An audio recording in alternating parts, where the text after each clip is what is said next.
Good afternoon, everyone. So I'm so pleased to be part of this speakership here. And thank you for this opportunity. So first and foremost, to our viewers here, just a light disclaimer po. If you are already a collector, you might not be the right audience. Okay? Kasi I would like to convince people to collect. So, if you are busy with your courses, patuloy lang po tayo dyan because you are not the target of this presentation. So, who are the target? Those people above. So, kung tumatambay po kayo dyan sa taas, I hope you would want to look into our presentation. So, my presentation is entitled, Why You Should Collect Now. Bakit ngayon ang right time to collect? Next slide, please. So if you look at these collectibles, they are very attractive. One here is a Charizard first edition. I think this is shadowless. This one is a gold coin, Cory, banknote natin noong English series, and a Mickey pen, a very expensive ball pen. So, the question is, why you should collect now? Next slide, please. Why you should collect now? But how would you collect if magsa-start ka pa lang ng collection now, and if you look at the values of these collectibles, they are quite astronomical. Napakamahal po. Yes, ma'am. Stay a while and listen.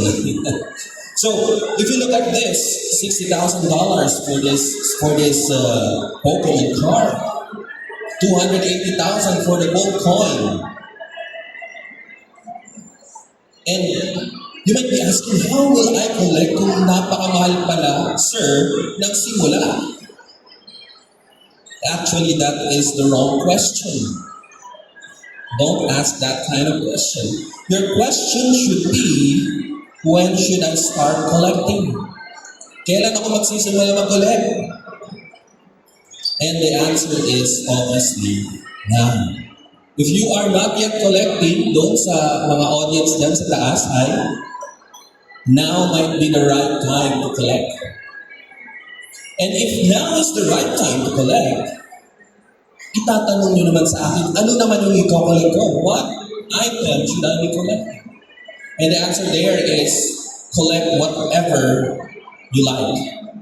Kasi after all, if you collect and then hindi mo naman nagusto or nagustuhan yung item, how are you gonna stay with that type of item for a long time? Remember guys, collecting is a lifetime hobby. It is a lifetime passion. And you have to collect what you like.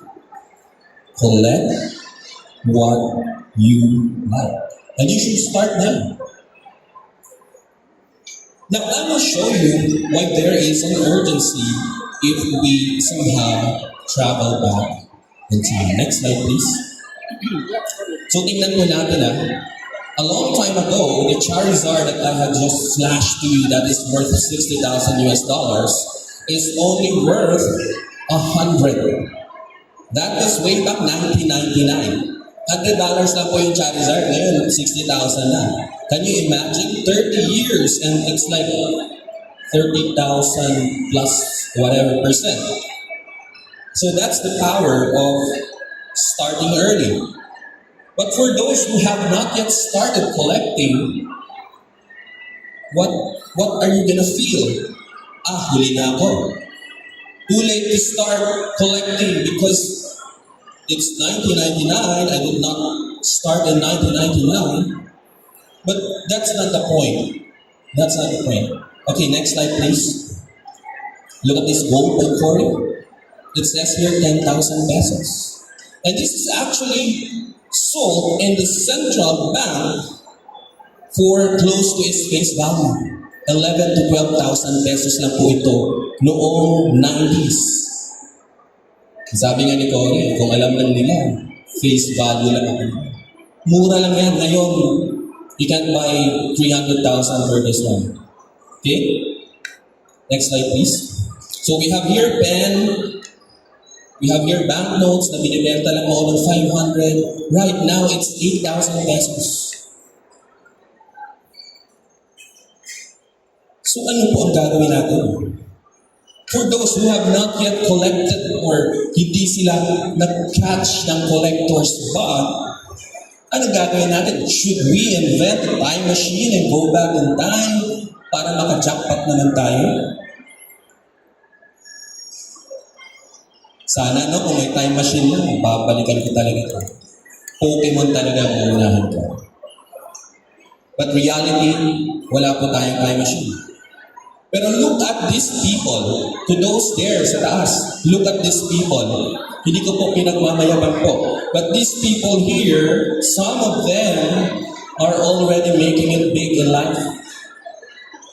Hindi ko po sinasabi that you should collect for the aspect of getting rich. No. But there is a financial reward to it.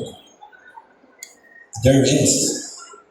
Some of people here, the dealers, are just new to the industry. 3 years. They've learned the field. Some coins, banknotes, some of the Pokemon cards here. Some are newbies, but they are enjoying and they are earning. And it is actually a very good investment because we are investing in assets. Sabi nga nila doon pag bumili ka ng iPhone this year, 75,000. Next year, that is worth like 50 or 40, second hand. Pag bumili ka naman ng kambing or kalabaw, next year, natuklaw ng King Cobra. Wala, zero. But in collectibles, when you buy something, there is always an appreciation of asset value. So you should consider it, especially for those not yet exposed to collecting. Next slide, please. So what can we learn from this? Collectibles are assets and they might appreciate in values differently. Iba-iba po ang pag-increase ng value ng ating collectibles.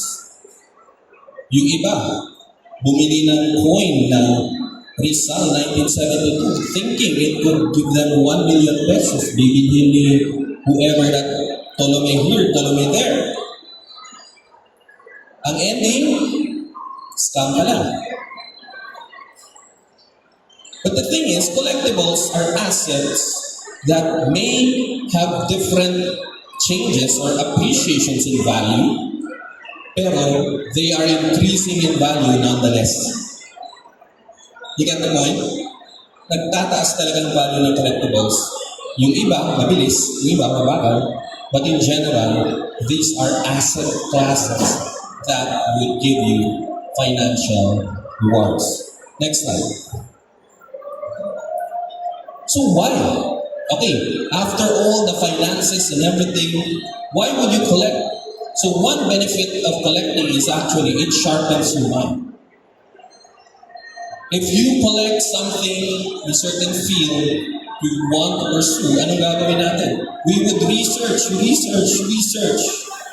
Nagiging matalino yung isang collector. Next slide, please.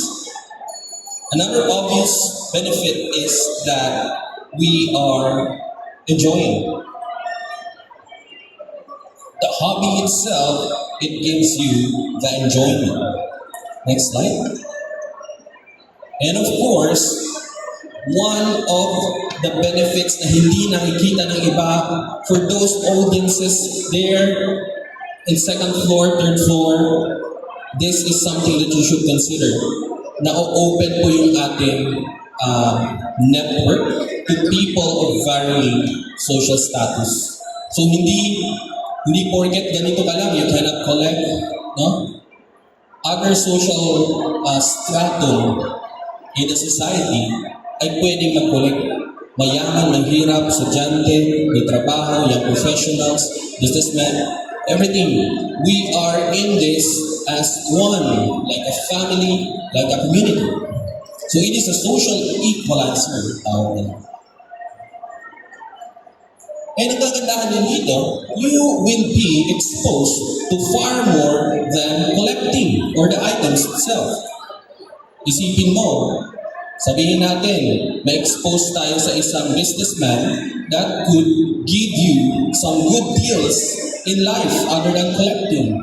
Saan mo siya makukuha if not in a collecting circle? I would say personally, I have been connected to many good people in the collecting community and hindi ko po yun makukuha if not for the collecting itself. Okay? So there is the social equalizer aspect. Okay, gusto mo na mag-collect. Alam mo na, kumbinsido ka na mag-collect. So, paano? Next slide. O, kumbinsido ka na. Anong gagawin mo? Anong sinabi niyo? Mag-pray? Of course, no? Ano ang mga techniques natin? Next slide. So, avoid po natin yung mga fake vloggers. Okay? Kasi they are destroying our community. And they will tell you wrong information at ma-didiscourage ang iyong pagpapalit. Next slide. Another one is, if you want to collect, you should find a suitable mentor that would help you in your journey doon sa particular field or niche. Halimbawa, if you want to collect medals, syempre yung mentor mo, expert or magaling sa medals. Diba? Obvious lang naman, di ba? But sometimes we forget about this at atake lang agad tayo with collecting. Next slide. Another one is you should join collectors group. Again, obvious but sometimes forgotten or hindi natin na-take advantage. And of course, we should focus on a certain theme. Now, I just want to share na habang naglilibot-libot ako, napadaan ako sa Pokemon cards, sabi ko, reminds me of my childhood. So I'm particularly collecting banknotes po, mga pre-war, mga 1940s and earlier. But whenever I visit Pokemon cards, interesting siya.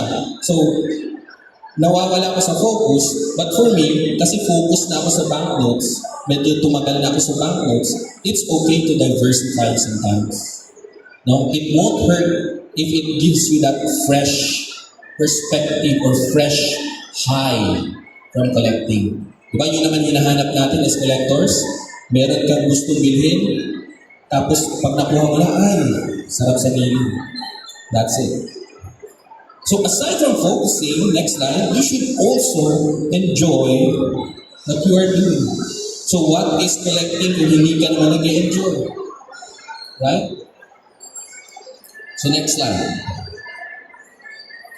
So everything else, sagot natin, pero hindi natin masagot-sagot is how to be a successful collector. Anong sinasabi ng ating emoji? Bakit nag-iba to? Hindi natin alam. No? I don't know. There is no such thing as alam natin paano maging successful, but there is someone na philosopher, ang pangalan niya is si Seneca the Younger, na meron siyang sinabi how to be successful in a field. And that is, next slide. Ang sabi ko ni Seneca the Younger, so I hope yung mga nasa taas, makinig kayo ano yung advice ni Mr. Seneca the Younger. Sabi niya, luck is what happens when preparation meets opportunity. Ulitin ko po. Luck is what happens if or when preparation meets opportunity. Ngayon po, binibigay ko po yung opportunity sa inyo by telling you that you should collect now. Now might be the right time. But are you prepared to take the plunge?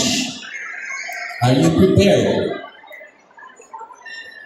Remember po, luck is what happens when preparation meets opportunity. There is an opportunity here. If you go inside, check the items, there might be something that would fancy your collecting taste. Then afterwards, if you keep on digging, if you keep on staying in that collecting field, you would be successful as a collector. Next slide, please. So finally, if you want to be successful as a collector, you should learn this formula: preparation and opportunity. So I am giving you the opportunity by introducing to you collecting. But are you prepared to grab that opportunity?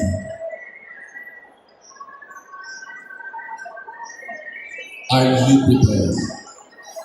So, eto na pong last slide ko. I just want to tell you and to encourage yung mga hindi pa nagko-collect, you should start collecting now. Don't miss out on the hype train. Yun na po. Once again, I'm Michael Hugar. Thank you so much and God bless everyone.